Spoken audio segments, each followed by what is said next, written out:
Is your team a contender or a pretender in Big 12 play? And if you're just joining, yes, I am sunburnt. That's why I'm wearing a TCU hat. I'm as burnt as their secondary was this week, but that is a joke. Get it? So 4 games in, that is kind of a tough sample size to tell you who's actually good. There are small analytics that I feel like I can deduce which Big 12 teams are contenders and which are pretenders.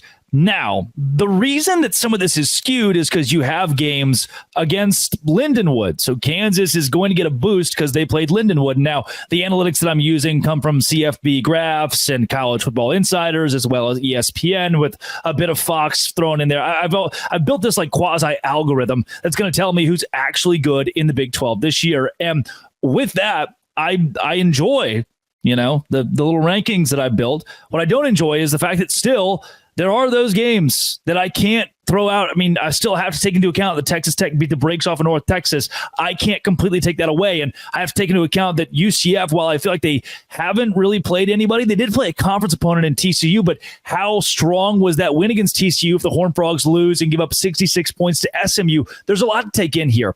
But overall efficiency would certainly give the nod to the Utah Utes. They are one of the best defensive teams in the country, 8th overall in America, according to ESPN, based on efficiency. The only Big 12 team better, BYU. This isn't me, and I've released some rankings in the recent weeks, and people have been like, oh, this guy's a clown, or he doesn't know what he's talking about. I'm typically just using the rankings given to me by ESPN, their FPI and the EPA from College Football Insiders and a bunch of other algorithms and letters that you don't really care about or need to know. And when I use those, it's not my opinion that BYU's defense is better than Utah. This comes directly from ESPN's efficiencies index, their football power index in 2024. They are very high overall on Utah, BYU, UCF, Iowa State, and Cincinnati. Cincinnati has graded really well. And to be honest with you, in the research that I've done, in the boxes that I tick for good football teams, Cincinnati's up there. They're 4th in the Big 12 in opponent third down conversion percentage. 33%, only a third of the time do their opponents get first downs on third downs. That's pretty darn good. Defensively, opponents have gone for it 10 times against Cincinnati on 4th down. Since he's only allowed 3 4th down conversions, that's 30%. And that 30% is good enough to put them at number 2 in the Big 12, only behind UCF, who has held opponents to 0% on 4th down, and it's only seen an opponent go for it once on 4th down. Then there are schools like Iowa State. They're kind of tough to play around with. While ESPN really likes them, I still kind of hold out on Iowa State being a contender or a pretender. ESPN would say their defensive efficiency is 23rd in the country. Offensive efficiency is 37th. That's a pretty good balance. However, opponent third down conversions, Iowa State's going to let you have a first down 44% of the time. Houston. What's interesting about this as well, and it's the reason you have to take all these analytics together, is because Houston is really good defensively on third down. Second best in the Big 12. They've only allowed 16 conversions in 53 attempts. That is 30%. I'm throwing a lot of numbers at you here, but what I want to give you is the reason that I built this and this and this into the way that I'm giving you the opening of this, how I leverage pretenders and contenders. That Houston statistic is there because typically in the second half, opponents have their second and third string in. Houston's been blown out a good portion of the time, or at least schools are experimenting with new things, doing different things. They don't need to compete against Houston. So the Cougars have an advantage in the fourth quarter a lot, late in the third quarter a lot. For Iowa State, they're blowing you out.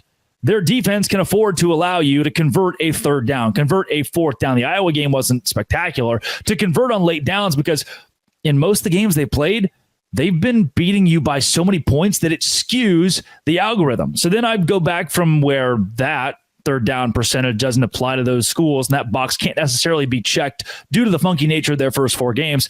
And I look at the ESPN analytics that have, again, Iowa State as a top 25 team in the country defensively. And I told you BYU's number 6 in America on defense, which adds up really well.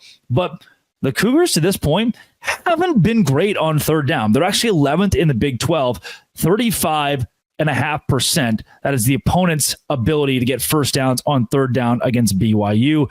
And for the Cougars against fourth down, that is where they make their bet. 3 for 10 opponents are. So on fourth down, they're able to get off the field defensively. That's really good. Only 30%. Think about how many fourth downs are 4th and 1, 4th and 2. Typically, a third down could be anywhere from 3rd and 1 to 3rd and 25. Fourth downs are typically short yardage, and BYU is very good there. So that's why their efficiency and analytics are so good. It's that third plus fourth down combination that makes BYU the 6th best defense in America per ESPN. Some other teams that might be contenders based on their defense. I told you about Iowa State. Arizona State has the 28th best defense in the country. I know they just lost to Texas Tech, but that's a Big 12 team that seems to be on the rise, and their efficiency overall is very good defensively. Now, they're 86th in the country when it comes to special teams, 50th offensively, because I still don't think Sam Leavitt is going to push the envelope, but we're talking about teams that could be sneaky contenders. Arizona State isn't out of the hunt. So let me give it to you.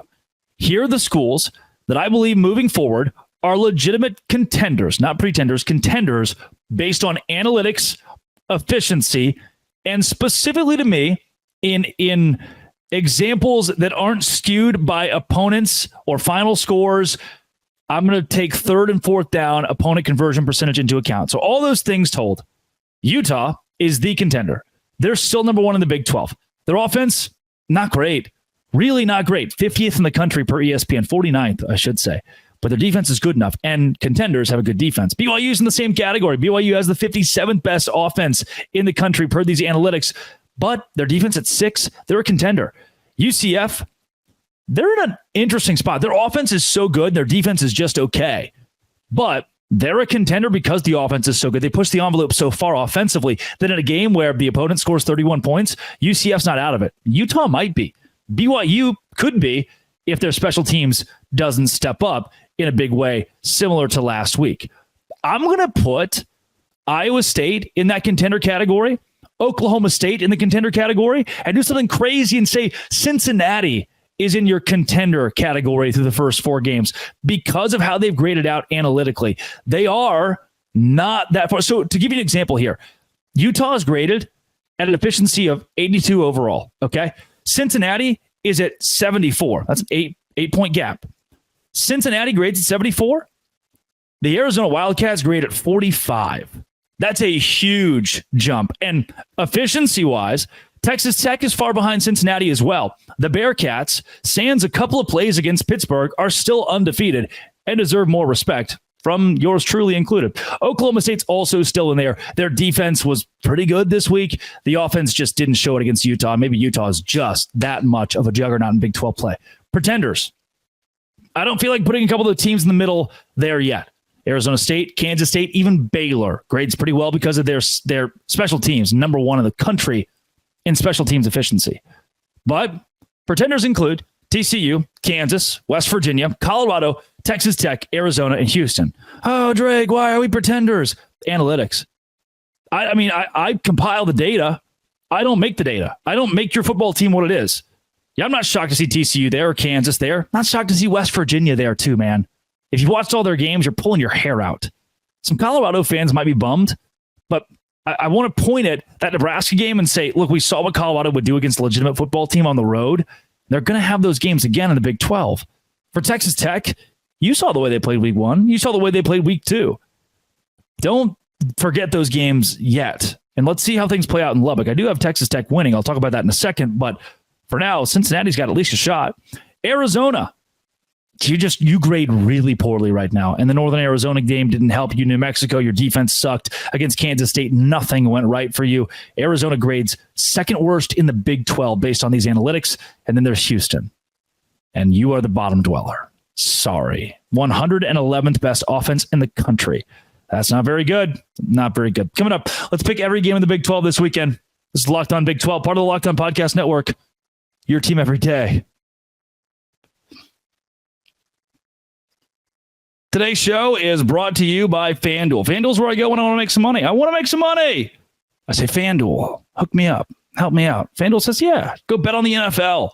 Go live bet, too. You think the Bengals, they're losing a game by 8, the Baltimore Ravens, but you think you got a hunch, you've been watching it, they're going to come back and win. place a live bet. When you get a hunch in the middle of a game, you can check out the latest stats, view live play-by-play, and so much more on the same page where you place your bets. You'll get started with $200 in bonus bets guaranteed when you place your first $5 bet. That's FanDuel.com. That is FanDuel.com. Visit them today. It is America's #1 sports book, FanDuel.com. To go make some money. America's #1 sports book. Visit them today.